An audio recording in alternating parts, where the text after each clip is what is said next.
BNP আর India বোঝাপড়া হয়ে গেছে। কি হয়েছে সেই বোঝাপড়ায়? সেটা হইতেছে যতদিন আপা চট কইরে ঢুকে না যায় ততদিন পর্যন্ত বিএনপি ভারপ্রাপ্ত আওয়ামী লীগ হিসেবে কাজ করবি। হ্যাঁ, ভারপ্রাপ্ত আওয়ামী লীগ। আমি কই বৃহত্তর আওয়ামী লীগের বিএনপি শাখা। সেই জন্যে ইন্ডিয়ান মিডিয়া উইটা পড়ে লাগিয়েছে বিএনপিকে ক্ষমতায় নিয়ে আসতে। ইন্ডিয়ান মিডিয়া খবর দেখে এটা, হ্যাঁ, আনন্দবাজার পত্রিকায় সে লিখিচ্ছে খালেদা পুত্রের সম্বল নয়াদিল্লির বন্ধুত্ব মুক্তিযুদ্ধ। কি লিখেছে সেটাও কালে গুরুত্বপূর্ণ। এনা পড়ে শোনায়, পুরাটা না, কিছু অংশ বিএনপির নেতাকর্মীরা আপনারাও শুনেন। ওটি লিখিচ্ছে মুক্তিযুদ্ধ এবং ভারতকে পুঁজি কইরা প্রায় ১.৫ যুগ পরে দেশের মাটিতে পা রাখতে চলেছেন খালেদা জিয়া পুত্র তথা বিএনপির ভারপ্রাপ্ত চেয়ারম্যান তারেক রহমান। নভেম্বরে সমাজ মাধ্যমে তারেক লিখেছিলেন, এখনই দেশে ফেরার বিষয়ে সিদ্ধান্ত নেয়ার সুযোগ তার জন্য অবারিত এবং একক নিয়ন্ত্রণাধীন না। অনেকেরই প্রশ্ন, দিন ১৫-১৮-র মধ্যে কি এমন হইল যে তিনি দেশে ফেরার ঘোষণা করলেন? বাস্তব হইল, মানে এখানে কইছে কেন দেশে ফেরার ঘোষণা করলেন, এটা কইছে এখানে বাস্তব হইল নয়াদিল্লির সমর্থন অনেকটাই নিশ্চিত করে ফেলেছেন বিএনপির ভারপ্রাপ্ত চেয়ারম্যান।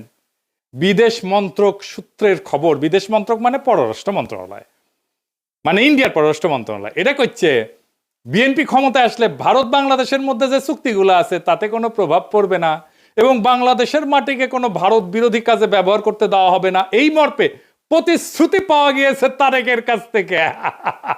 কি মজা! ভারতের গোয়েন্দা সূত্রের বক্তব্য, ঢাকাকে পাশে পেতে নয়াদিল্লিরও দরকার বিএনপিকেই, কারণ কর্মকাণ্ড নিষিদ্ধ হয়, ভোটে লড়তে পারছে না আওয়ামী লীগ। তাই বাংলাদেশে কট্টরপন্থীদের বারবারন্ত আটকাইতে পারে একমাত্র বিএনপি। নির্বাচনের মাধ্যমে খালেদার দল ক্ষমতাসীন হইলে বাংলাদেশে ভারত বিরোধী তৎপরতায় রাশ টানা যাবে। তাই আওয়ামী লীগের সঙ্গে সখ্য থাকা সত্ত্বেও অবস্থা বুঝে ব্যবস্থা হিসেবে তারেকের পাশে থাকতে হচ্ছে নয়াদিল্লিকে। মাশাআল্লাহ! তাইলে তারেক রহমানের দেশে ফেরার সিদ্ধান্তটা ঝুলে ছিল ইন্ডিয়ার সাথে বোঝাপড়ায়। আমি নিউজটা বাইর হওয়ার পরে কয়েকদিন দেরি করেছি এপিসোড করতে। আরে ক্ষীণা আশা ছিল যে বিএনপি হয়তো এই সংবাদের প্রতিবাদ জানাবে, জানাইছে, জানায় নাই। তার মানে প্রত্যেকটা শব্দ এই নিউজের সত্য। আর একটা ইন্টারভিউ দেখায় সুবীর নন্দীরা চেনেন তো? উই আসলে রয়ের স্পোক্সম্যান, মাউথপিস। রজা বলতে চায় বাংলাদেশ নিয়ে, তারাই দিয়ে বলায়। সে কি বলতেছে শুনেন। ভারত বাংলাদেশে কোন সরকার চাইবে? খুব সোজা উত্তর আমি তোমায় দিয়ে দিচ্ছি। Awami League is not in election, next best option is BNP, obviously not Jamaat. তারা অলরেডি 50 লাখ লোক নিয়ে জেহাদ টেয়াদের হুমকি দিচ্ছে।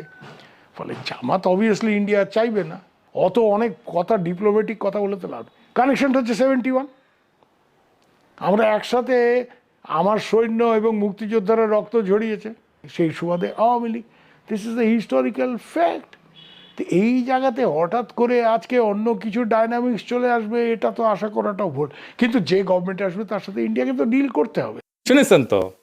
এইবার আরাটা দেখেন। তারপরে বিএনপি ভারতের পক্ষে এখন যে মুহূর্তে যতগুলো রাজনৈতিক প্রতিষ্ঠান আছে তার মধ্যে বিএনপি সব থেকে বেশি প্রো ইন্ডিয়া স্ট্যান্ড নিতে শুরু করেছে এবং বাণিজ্যের জন্য সহায়তা করবে বলছে। এখন এই অবস্থায় বিএনপির সাথে জামাতদের ঝগড়া হয়ে গেছে এবং জামাতকে তারা অত আসন দিতে চাইছে না। ভারত জামাতকে এই মুহূর্তে চায় না যে জামাত ক্ষমতায় আসুক, বরং বিএনপি ক্ষমতায় এলে ভারতের নিয়ন্ত্রণ করতে সুবিধা হয়। দেখেছেন, কইতেছে বিএনপি সবচেয়ে প্রো ইন্ডিয়া স্ট্যান্ড নিতে শুরু করছে। ইন্ডিয়ান রে কয় কি খুশি। এইটা তো গেল ইন্ডিয়ান মিডিয়ার কথা। দেশে আবার ইন্ডিয়ার দুটা মিডিয়া আছে না, পন্দের আলো আর দিল্লি স্টার। এদের ডাকিছে বিএনপি তারেক রহমানের স্বদেশ প্রত্যাবর্তনের বিষয়ে আলোচনা সবাই। হ্যাঁ, উনি পন্দের আলো যাবি না তা তো হয় না, তাই না? ওই যে কারণ আছে না, কারণ ওইটা গান আছে না, আলু আমার আলু ওগো আলুই ভুবন ভরা। ওরা যেটি দেখে সেটি আলু ছাড়া আর কিছু দেখে না। পুন্দের আলু আর প্রথম আলু। বাঙ্গু বাটপাটদের শিরোমণি মতিউর রহমান কি কইছে শুনেন। আমি ব্যক্তিগতভাবে এটা মনে করি যে দেশে একটা রাজনৈতিক শূন্যতা রয়েছে, চলছে, এটা একটা বিপজ্জনক।